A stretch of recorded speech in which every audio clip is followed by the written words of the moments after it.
राधिका मीना की सौतेली माँ और मुकेश की दूसरी बीवी है।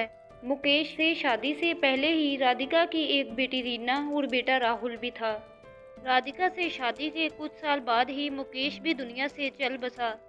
जब मुकेश जिंदा था तब तो राधिका मीना से अपने दूसरे बच्चों की तरह सलूक करती थी, लेकिन मुकेश के चले जाने के बाद उसने मीना से अपना रवैया बदल लिया।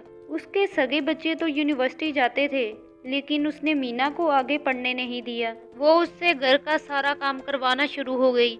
ऐसे ही वक्त गुजरता गया और राधिका की सगी बेटी स्टडी कंप्लीट हो जाती है। रीना की माँ अपनी बेटी की शादी करना चाहती थी। उसने रिश्ते देखने शुरू कर दिए। कुछ लोग रिश्ता देखने घर आए होते हैं। मीना सबके लिए चाय लेके आती है।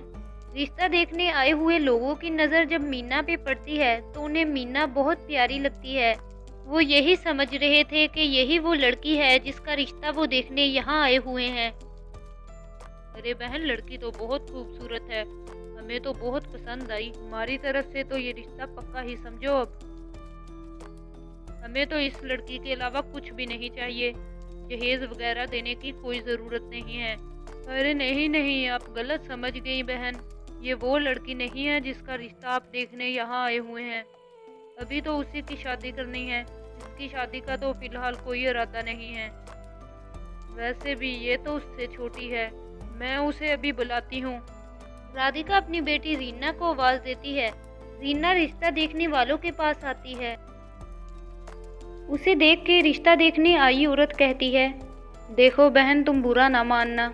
जो लड़की पहले आई थी वो हमें ज़्यादा अच्छी लगी। हमें तो उसी लड़की का रिश्ता चाहिए, और उम्र में तो ये दोनों ही एक जितनी लगती हैं। वैसे भी उसकी भी तो तुम्हें बाद में शादी करनी ही है। ये बात सुन के तो राधिका और रीना के दिल में मीना के लिए और नफरत बढ़ जाती है। वो दोनों उसे बहुत बातें सुनाती हैं।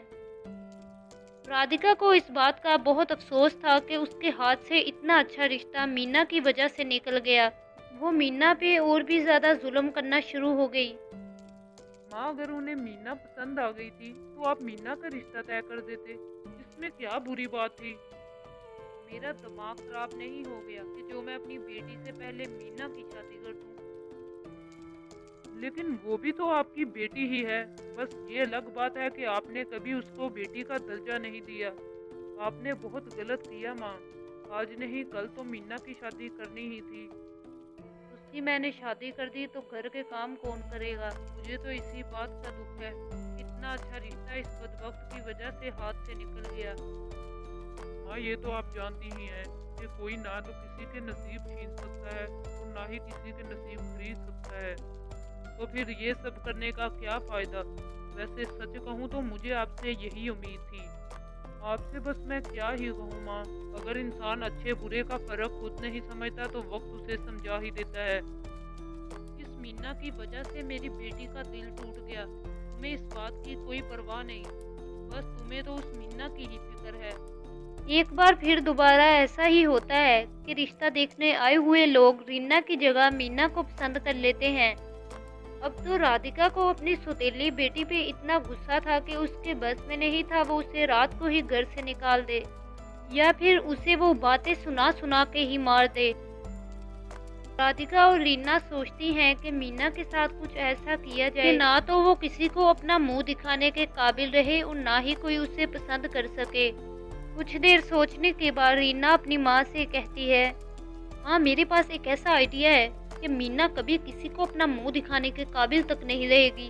क्या है, जल्दी बताओ। माँ, आप तो जानती हैं कि मीना रोजाना सोने से पहले लोशन लगाती है। क्यों ना हम उसके लोशन में कोई ऐसा केमिकल मिला दे कि उसका फेस ही खराब हो जाए। राधिका को अपनी बेटी का दिया हुआ मशवरा बहुत ही अच्छा लगता है। वो ऐसा करने के लिए मान जाती है। उनकी ये सारी बातें राहुल सुन चुका था। उसे मीना से बहुत हमदर्दी थी। उसकी अक्सर अपनी माँ पे इसी बात पे नहीं बनती थी कि वो मीना के साथ ज्यादती करती है। ये सारी बातें सुन के तो उसका दिल एकदम सहम सा गया कि अगर उसने ये बातें सुनी ना होती तो बेचारी मीना के साथ कितना बुरा हो जाना था। माँ मीना के साथ कितनी ज्यादती कर रही हैं। काश वो इस बात को समझ जाए कि किसी के साथ बुरा करने से खुद के साथ अच्छा नहीं हो सकता। लेकिन ये तो उन्हें बस अब वक्त ही समझा सकता है। राहुल सब कुछ मीना को बता देता है कि उसकी माँ और बहन उसके साथ क्या करने वाली हैं। ये जानकर मीना को बहुत दुख होता है कि उसकी सौतेली माँ और बहन उससे इस दर्जे की नफरत कर सकती हैं। तुम्हारा अब यहाँ रहना बिल्कुल ठीक नहीं है मीना। मैं नहीं चाहता कि तुम मजीद यहाँ रुको। यहाँ तुम बिल्कुल भी सेफ नहीं हो। तुम एक काम करो, सुबह माँ और रीना के जागने से पहले घर से चली जाना, वरना अगर तुम उनके इस प्लान से बच गई तो वो तुम्हारे लिए कोई और खतरनाक प्लान भी बना सकती हैं। मैं एक माँ जी को जानता हूँ, वो अकेली रहती हैं, उनका कोई भी नहीं है। तुम्हें मैं उनके घर छोड़ आऊँगा, वहाँ तुम बिल्कुल सेफ रहोगी। रीना घर से जाने के लिए मान जाती है। कुछ देर बाद राधिका देखती है कि मीना कमरे में नहीं है।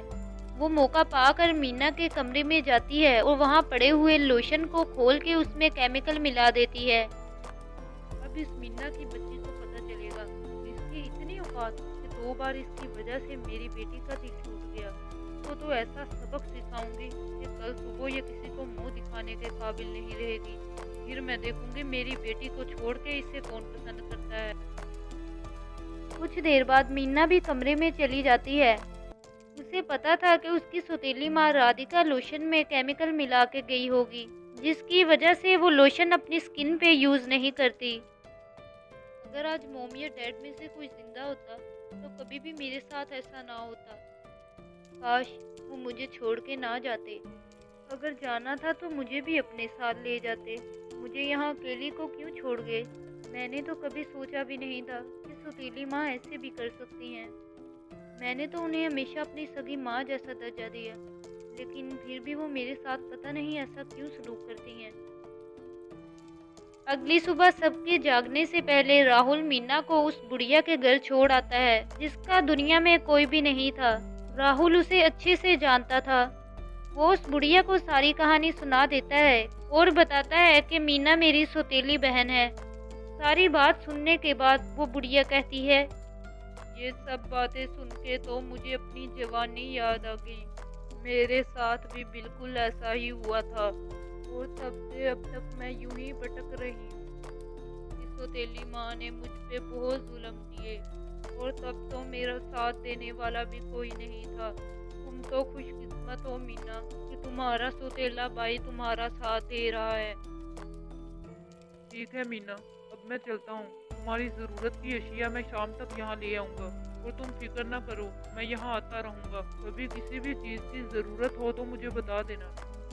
मीना अपने भाई का शुक्रिया अदा करती है और वो वहाँ से चला जाता है। मीना को समझ नहीं आ रही थी कि उसे यहाँ आने पे खुश होना चाहिए या फिर मज़ीद परेशान, क्योंकि उसे ऐसे माहौल में एडजस्ट होना था जहाँ वो कभी भी नहीं रही थी। उसे इस बात की भी खुशी थी कि कम से कम वो अपनी सौतेली माँ के जुल्म से तो बची। दूसरी तरफ जब राधिका मीना के कमरे में इस उम्मीद से जाती है कि उसका चेहरा बिगड़ चुका होगा, तो देखती है कि मीना वहाँ मौजूद ही नहीं थी। वो इस बारे में राहुल से पूछती है और राहुल उसे कहता है कि वो नहीं जानता मीना कहाँ है। राधिका तो खुश हो जाती है कि वो खुद ही घर छोड़ के चली गई। शाम को राहुल अपनी बहन के लिए बाजार से सामान लेने जाता है तो उसका रास्ते में एक्सीडेंट हो जाता है और वो वहीं पे दम तोड़ देता है। दूसरी तरफ मीना कई दिन राहुल का इंतज़ार करती रहती है। वो ये नहीं जानती थी कि राहुल तो दुनिया से जा चुका है। राहुल तो कह रहा था कि वो शाम को ही मुझे ज़रूरत का सामान दे जाएगा। कहीं उसने ये सब कुछ मुझे घर से निकालने के लिए तो नहीं किया था। माझे घर में से आटा खत्म हो चुका है। कोई बात नहीं मीना, आज ऋतिक राशन देने आएगा। तभी दरवाज़ा खटखटाता है और बुढ़िया दरवाज़ा खोलती है। माँ जी, ये ले आपका महीने का राशन। ऋतिक एक शहर के बड़े बिजनेसमैन का नेक दिल बेटा था, जो कि हर माह गरीबों को घर का राशन देता था। ऋतिक की नज़र जब दरवाजे पे खड़ी मीना पे पड़ती है तो उसे वो बहुत खूबसूरत लगती है। वो बुढ़िया से बात करता है और मीना से शादी कर लेता है। मीना बहुत खुश थी। उसे ऐसा लग रहा था कि उसकी ज़िंदगी की सारी महरूमियाँ अब ख़त्म हो चुकी हैं। शादी के कुछ माह बाद मीना को पता चलता है कि राहुल की डेथ हो चुकी है और अभी तक उसकी सौतेली बहन रीना की शादी भी नहीं हुई। मीना अपनी सौतेली माँ के घर अपनी सौतेली बहन का रिश्ता अपने देवर के लिए लेने चले जाती है। उसकी माँ जिसने उस पे इतने जुल्म किए, जब उसे पता चलता है कि मीना इस काम से यहाँ आई है तो उसे वो सारे जुल्म याद आ जाते हैं जो वो मीना पे किया करती थी। वो बहुत शर्मिंदा होती है और उससे माफ़ी मांग लेती है। मीना भी बड़े दिल की मालिक थी, वो अपनी सौतेली माँ को माफ़ कर देती है।